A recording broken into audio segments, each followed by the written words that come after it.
Acting adalah menciptakan realita baru menggunakan kesadaran diri aktor, tubuh, suara, pikiran, dan perasaannya secara utuh. Dan ini saya mendefinisikannya dengan kalimat yang singkat. Acting itu melakukan, wis. Tapi melakukannya dengan sepenuh ini loh ya. Jenengan semua adik-adik, mas-mas, semua bapak-bapak, ibu-ibu tadi waktu menuju ke sini, apa saja elemen tubuh yang terlibat? Semuanya toh.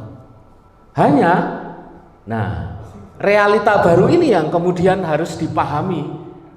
Ya, ini karakter baru. Menggunakan tubuh. Oke, aku harus menciptakan realita baru. Bagaimana cara berjalan tokoh ini?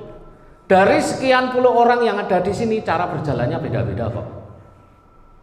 Maka kita sebagai aktor harus mempunyai bank data bahwa kita harus menciptakan karakter-karakter baru di setiap film. Ya, besok kalau teman-teman berakting, kemudian bermain di beberapa film, maka kemudian harus memahami hal tersebut. Next, menciptakan fleksibilitas agar bisa memerankan karakter dengan lebih berwarna. Ini yang saya maksud dengan tadi. Tubuhnya harus lentur itu digawe cara nglakune ngene iso. Yang terjadi di depan kamera atau di panggung adalah karakter yang mengalami peristiwa untuk pertama kalinya, bukan aktor yang mempresentasikan hasil latihannya. Ini yang paling sulit.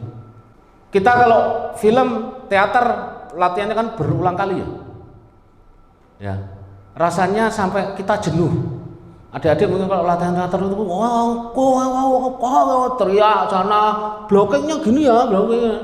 Tapi bagaimana kemudian pada saat pentas itu atau saat di depan kamera, itu yang terjadi adalah karakter yang mengalami peristiwa pertama kalinya. Karena hidup kan begitu. Plus aktor itu juga nggak boleh sok tahu ya. Karena kita sudah membaca skrip, maka kemudian kita tahu apa yang akan terjadi berikutnya. Entah di scene itu, di adegan itu, atau di adegan berikutnya. Kita harus menghapus itu semua loh, pada saat di depan kamera ya. Dan itu nggak gampang. Adegan kaget misalnya, kita buka pintu, di dalam ada sesuatu yang mengagetkan kita, misalnya ngelihat karakter adik kita lagi ngapain, nangis gitu, kita masuk tek, kaget. Masalah timing kaget aja bisa jadi permasalahan tersendiri. Memang terbantu dengan editing kalau untuk film ya. Antara kita sudah tahu bahwa oh di dalam ada yang nangis, habis ini aku harus kaget, atau kita betul-betul memasang diri kita untuk tidak tahu apa yang terjadi di dalam, itu sulit. Dan itu yang saya bangun ke anak-anak yang belajar acting ya. Kita nggak tahu kok 1 menit kemudian nanti setelah ini kejadiannya apa, nggak ada yang tahu. Begitu juga dalam hidup ya kan. Dan hidup itulah yang kita pindahkan ke dalam media film atau teater. Acting adalah seni mengalami ya.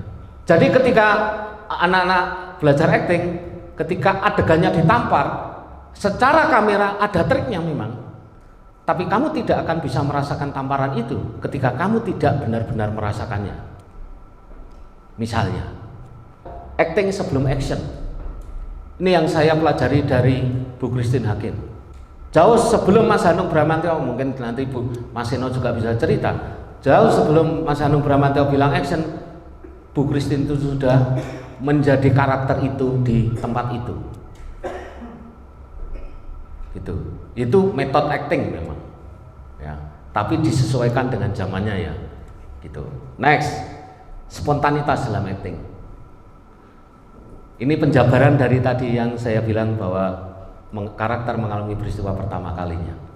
Dan di akhir presentasi saya ingin mengatakan cara acting terbaik adalah jangan berakting. Monggo silakan direnungkan. Itu saja dari saya. Terima kasih.